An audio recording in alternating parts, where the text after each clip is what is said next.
First time ever fishing Florida. We drove 18 hours to get here. Yeah, obviously, we have high hopes. We only have a few days to fish with Oliver, but we're going for it. We're going for that 10-pound plus fish, that double-digit fish, because that's what we want to catch.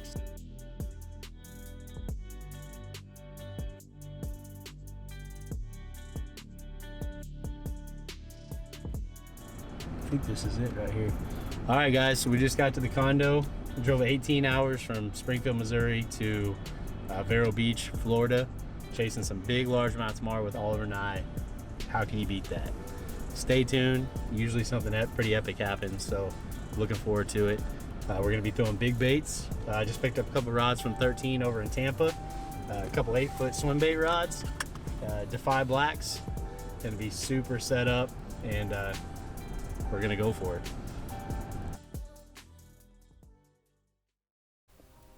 So Headwaters Lake is a really shallow grassy lake, and that's kind of unfamiliar to me. I fished the Cal Delta in California, and that's kind of what it reminded me of. Clear Lake as well. We've got algae bloom, we've got hydrilla mats, we've got alligators, and we got bugs. And I'm hoping we got largemouth. So guys, the first day was pretty slow overall. I mean, we were throwing big baits. Oliver missed a couple bites on the Defiant, but overall it was a pretty slow day for everybody. But we were going for it, right? We're going for that 10-pound plus fish, that double-digit fish, because that's what we want to catch.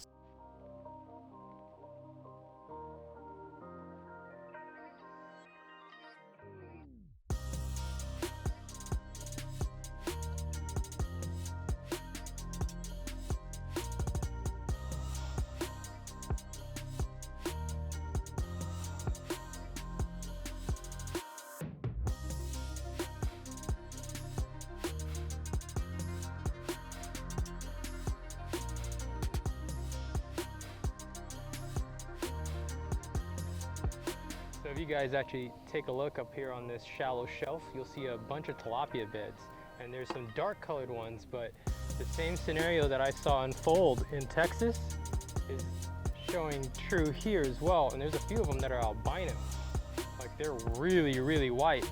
So I found a lot of success down there on the whiteback shad 10-inch mag draft. And guys are like, why are you throwing a white bait? And I just never really cared to share that little piece of information with you guys. But pretty cool. You see there's a whole bunch of tilapia up here.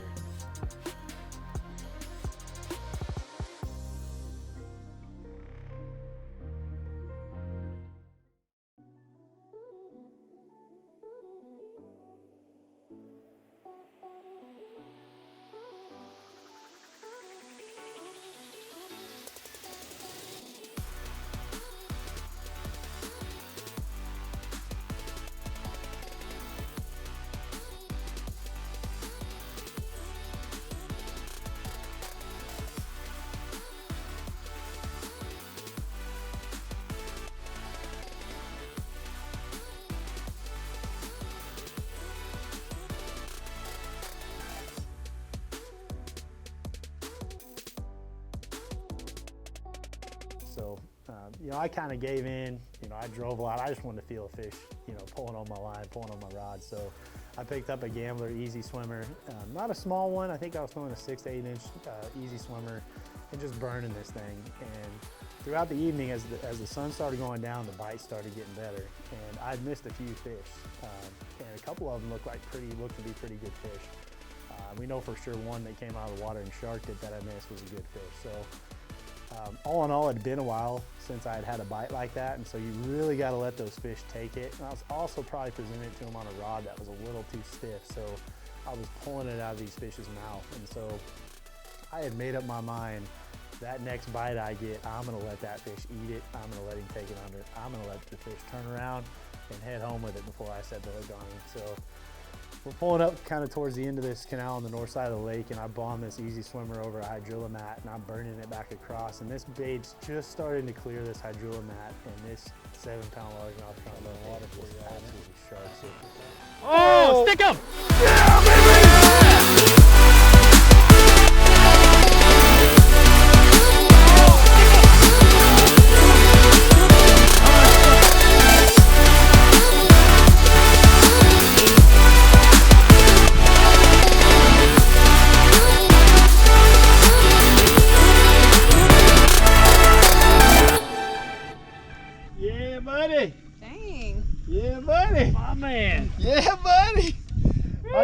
swing on him, man. You gotta swing on this Worth the drive right there.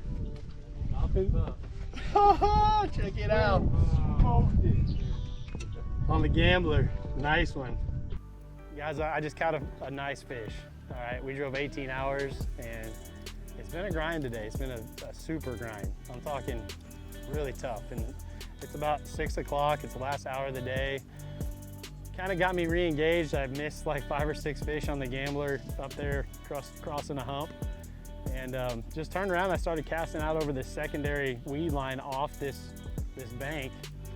And as it came over, I missed the fish on the opposite side, made another cast over the grass, and as it came and cleared the grass, that fish just ambushed it on the other side of that grass. And I've been missing these fish because I'm jerking it out of their mouth. At that time, I let him eat it long enough, Oliver's like, stick him. And I stuck him, and we landed that one, thank God. So made my day, made my week, honestly. If that's the only fish I catch, I'm thrilled. So That's a nice fish.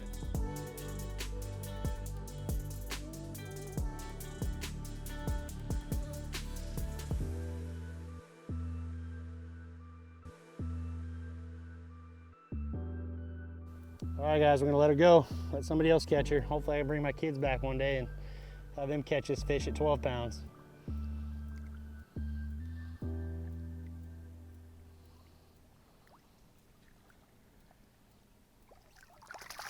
There she goes. All right, guys, so day 2.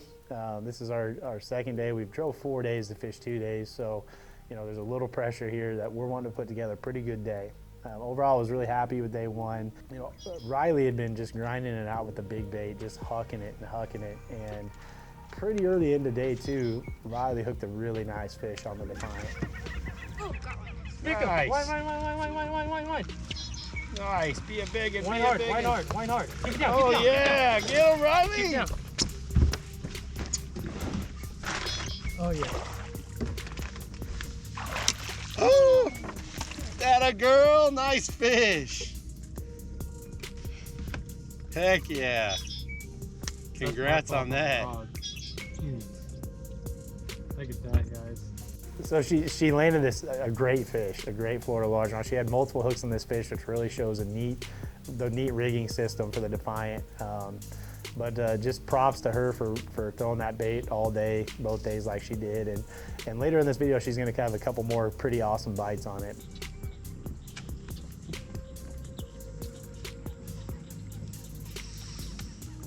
Ooh. Pick up. Wine. Oh, It's a guard. Big guard. Nice. Oh my god, that wasn't a car. What the heck was that? That was a bass. Yeah. You need to see those flies, please. Yep. Oh god. Oh my god! That was a 10. It's right there. It's a bowfin. That's little. It's a big bowfin. So the bite on day 2 was actually a little bit better. It started a little earlier. We had a little bit busier day. I'd caught some fish on Topwater, 15, 16 inch largemouth. Was just having some fun, throwing a Demiki Rambler around, and Oliver picked up the big gabbit from Mega Bass, and we pulled up on this hydrilla mat.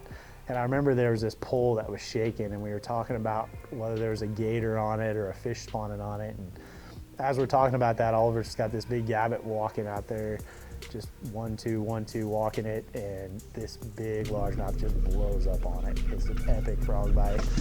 Everything you go for, Oh, yeah, baby. throwing a frog. Oh, come I on. watched that one eat it. Dude, are you kidding me again? You need a hand? It's not a little one. What are you doing when you try to get it on the rod for you? Ah, it's too late. Get that fish out. I have no control of it.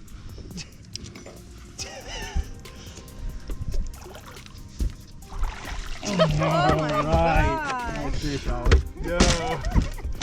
Look at that, and the freaking frog just fell right out. What's up, baby? Look at that frogfish. Let me just readjust belly my on it, gear Ollie. real quick. Dude, that's the right one right there. Look at the belly. Damn. Smokes.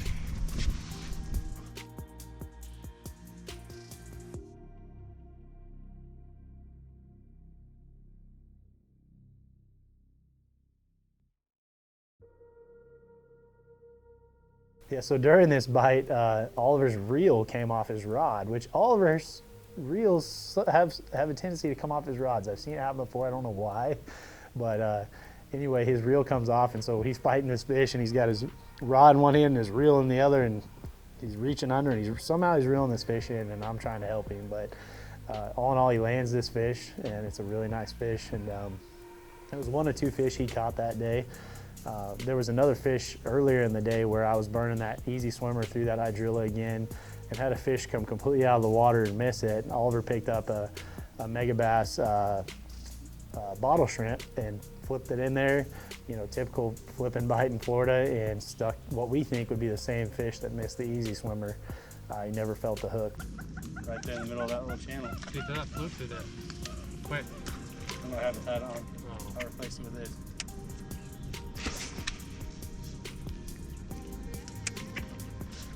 Just waiting to swing on him, he's never there.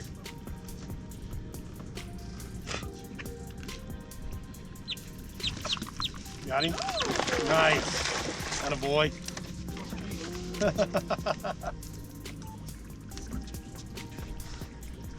Way to go get it. Think that's the same fish? I don't know, Could very well be. but Not a bad punching one. them up in Florida, that's textbook right there. Look at that, all that hydrilla.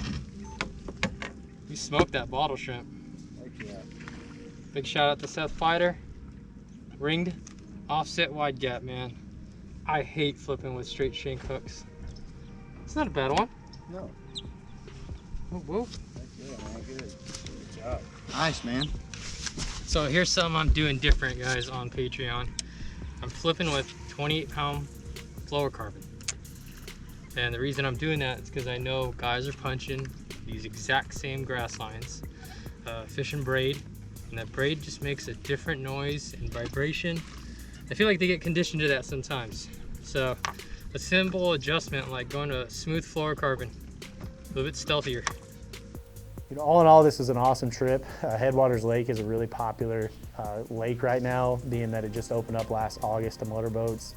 One thing I'll tell you guys is make sure that you're running under 25 miles per hour, because you will get pulled over and you could get a ticket. And the signs, I think it's like 12-point font that says what the speed limit is. So don't be running around out there too fast. It's really shallow for that anyway, and there's gators swimming around that probably just take you under. So if you guys are looking to get out and have a good time in Florida and catch some big bass, go out to Headwaters Lake, check it out. It's a really grassy lake, so kind of think of your presentation.